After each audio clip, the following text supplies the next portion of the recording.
The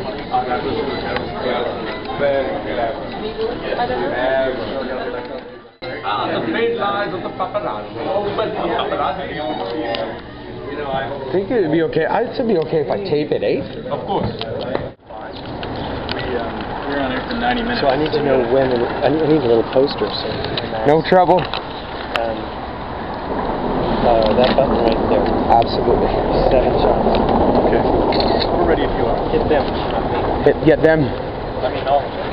Check. Yeah, I'm Richard Gage. Richard Gage. Hi, I'm Richard Gage. Thank you, we're rolling. Okay.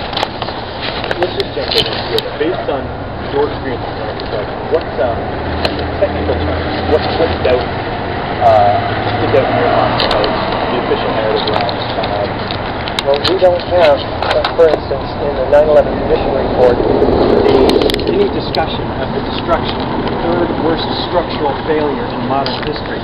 This is World Trade Center 7, a 47-story skyscraper which collapses straight down into its own footprint in just 6.5 seconds at free-fall acceleration. This is a huge issue. When architects and engineers see this, and we now have over 1,200 architects and engineers demanding an investigation, they see it, they know immediately it's an explosive controlled demolition. Yet the official story tells us that this is, in fact, destruction by fire. Well, fire doesn't do this to buildings. What we're going to be showing at UCAM tonight, it doesn't bring buildings straight down uniformly, symmetrically at those accelerations. Only explosives can do this. If only explosives could have brought the building down, what's the nugget of your hypothesis that you're going to be presenting tonight? The nugget is that we have evidence of the explosive demolition of not just Building 7, but the Twin Towers as well. So we are demanding a real investigation. We're trying to wake up the people of Canada, wake up the people of America to the fact that we've been fooled. We've been sold a pack of lies. The planes and jet fuel did not bring those buildings down.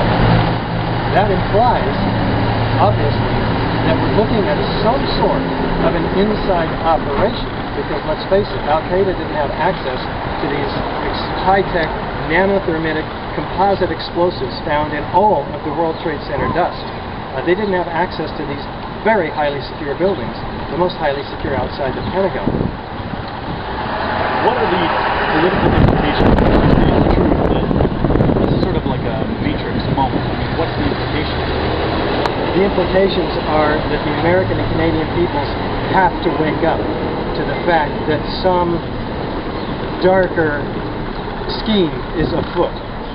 And America is asleep at the wheel. We have to find out who's driving.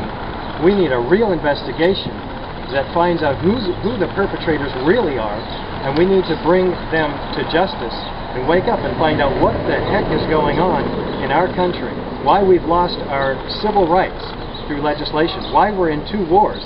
All of it goes back to 9/11. If we pull the string out from under 9/11, the whole thing comes apart.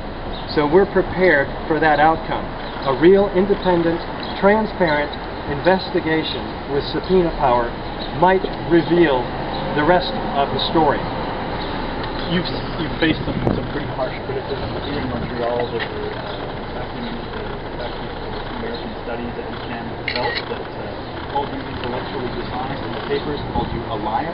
I'm wondering how you respond to that criticism from the faculty of the university that you're speaking at. Yes, I invite the faculty of UCAM to come down and see for themselves whether what we're talking about is conspiracy theory or whether it is science-based forensic information that is true. And it turns out to be. Virtually every architect and engineer that we present this information to agrees with us and signs our petition. So why can't the faculty open their minds, open their eyes, come down, have the courage to face the truth? Because that's what's going to happen. They'll end up signing our petition as well.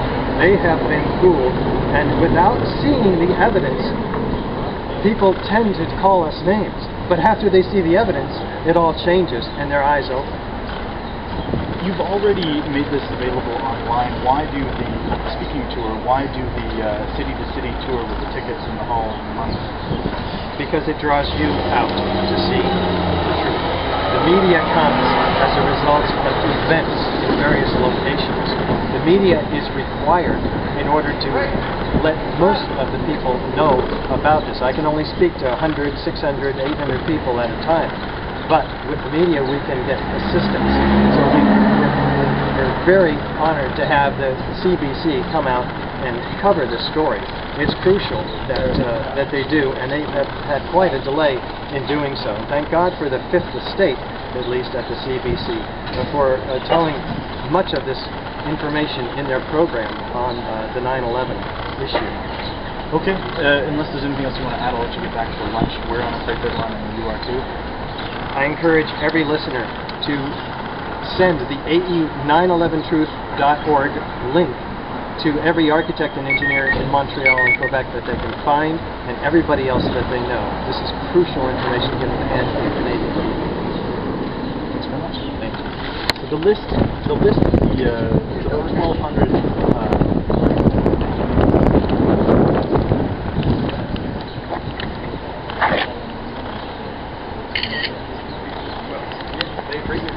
we have written licensed architects and engineers like yourself. You mentioned you've had 20 years of experience in practice. I have one other question for you. This comes from a political scientist that I spoke to who was actually in the Pentagon when the Twin Towers were hit by planes. I mean, just to clarify, you don't suggest that there were no airplanes or that the people on board were not American citizens, or what happened to the planes? Well, the planes hit the towers. The towers caught on fire. The question is what brought the towers. I don't research about the planes. There are those who suggest that planes were switched and so forth. I haven't done that research. We're presenting a science-based forensic information, evidence that these towers were brought down with explosives. That's the evidence that we have. The first responders see, for instance, molten metal found glowing like lava in the debris piles underneath Building 7 and 2. Office fires, jet fuel cannot create molten metal. You only have half the temperatures required to do so. So the official story falls apart everywhere you look at it.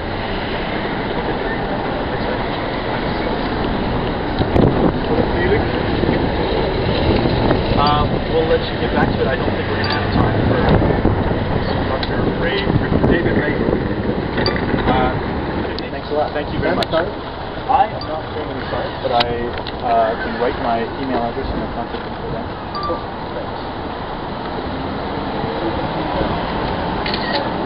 Okay, thanks. Very good. I just checked and I think you sold about 550 tickets so far. Yeah. With what 100 more to go. You got this one. I'll be at this one. Oh, right. Okay. Thank you. Thanks. Bye-bye.